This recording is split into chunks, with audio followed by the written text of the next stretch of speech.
بسم اللہ الرحمن الرحیم۔ درویش اور سلطان محمد فاتح۔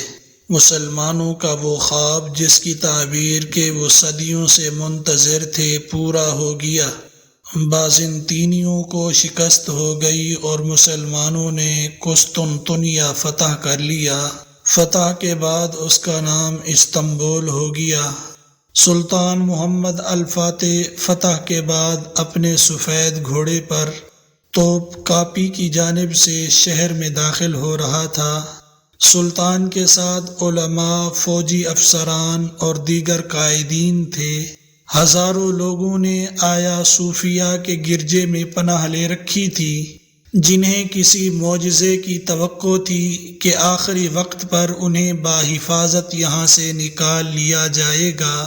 ان کے پادریوں نے ان میں یہ غلط فہمی پھیلا رکھی تھی کہ آسمان سے ایک فرشتہ اترے گا جو ان مسلمانوں کو بھسم کر دے گا۔ مسلمان آیا صوفیہ کے گرجے میں داخل نہیں ہو سکیں گے۔ فرشتہ انہیں جامبرلی تاش نامی جگہ سے آگے نہیں بڑھنے دے گا۔ یہ جگہ کنیسہ سے بمشکل 300 میٹر کے فاصلے پر تھی۔ یہ پادریوں کی باتوں پر یقین رکھنے والے چند لوگ تھے۔ شہر کے باقی لوگوں کو ان پادریوں کی باتوں پر یقین نہیں تھا۔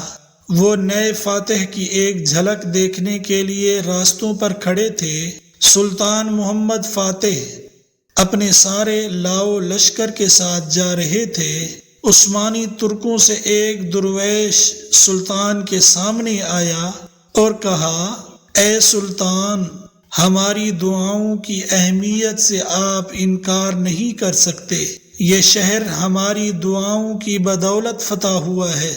سلطان محمد فاتح مسکرایا، پھر میان سے اپنی تلوار نکالی اور کہا، درویش صفت بزرگ محترم، مجھے دعاؤں کی اہمیت سے انکار نہیں ہے، لیکن اس فتح میں آپ کو اس تلوار کے کردار کو نہیں بھولنا چاہیے۔